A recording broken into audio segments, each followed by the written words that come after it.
গত পরশু আসছিলাম ড্রাইভিং লাইসেন্সটা রিনিউ করার জন্য, তো ওই দিন করতে পারি নাই সময় স্বল্পতার কারণে।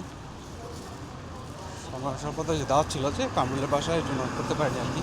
তো আজকে আবার আসছি, তো একটা কাজের জন্য আমার 2 দিন ক্লাস মিস দিতে হয়েছে। আর না করলেই নয় এরকম একটা ব্যাপার, কারণ যখন এক্সপায়ার হয়ে যায় ডেট তখন আবার অনেক ঝামেলা হয়ে যায় এগুলো মেয়াদ করতে। তো লাইসেন্সের মেয়াদ থাকতে থাকতে করতে হয়। আমার 1 তারিখে যেহেতু মেয়াদ শেষ, আমার এর মধ্যেই করে শেষ করতে হবে। 2 ঘন্টা পর হচ্ছে এই যে লাইসেন্স হাতে পেলাম। 2 ঘন্টা না, আরও বেশি। আমি হচ্ছে ওইখানে ঢুকছি 9টা 20-এ, এখন 12টা বাজে, না 11:45 বাজে। তা আসলে প্রত্যেকটা সেক্টরেই হচ্ছে ওরকম লেট হয় না, 1 মিনিটের মধ্যে শেষ করে ফেলে, জাপানিজ কাজ ড্রাইভার বলে আর কি।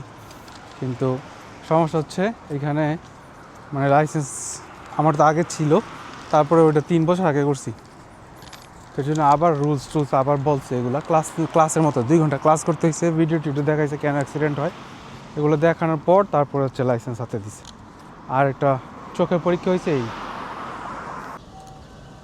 তো লাইসেন্স টাইসেন্স নিয়ে বাসার কাছে চলে আসছি, আয়সা অল্প কিছু জিনিস কিনলাম গোল্ডের মতো আর কি, এগুলা জাপানে গোল্ড হিসেবে ব্যবহৃত হয়।